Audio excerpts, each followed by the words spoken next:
Hey there! Today I'll be walking you through how to set a page as homepage on SharePoint. Quick heads up, you need to be a site owner to make this change. If you're a site member or visitor, you won't have the permissions.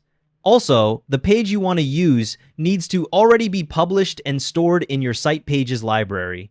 Let's start. Click on the settings gear icon in the top right corner of your SharePoint site.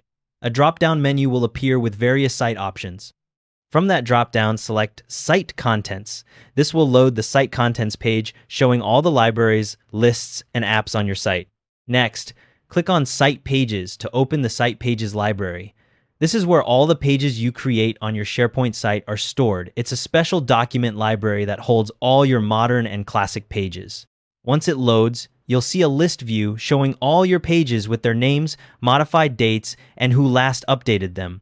Now, find the page you want to make your new homepage in that list. Make sure it shows as published in its status. If it's still in draft, you'll need to publish it first before you can set it as the homepage.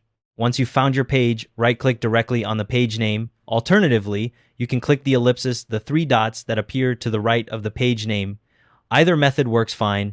A drop-down menu will appear with various page options. From that menu, select Make Home Page. A confirmation dialog will pop up asking you to confirm the change. Click to confirm. You'll see a brief pop-up confirming that the page has just become the home page. That's it, the change is live. A couple of things worth knowing. First, your home page is the default landing page for your SharePoint site. When someone clicks your site link or visits your site URL, this is the first page they'll see. The next time anyone navigates to your site, they'll land on the new page you just set. Second, the old homepage doesn't get deleted. It stays in the site pages library, so you can always access it or switch back to it later if needed.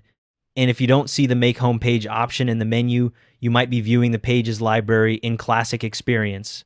Look for Exit Classic Experience at the bottom left of the page and click it to switch to the modern view, then try again. That wraps it up. Thanks for watching.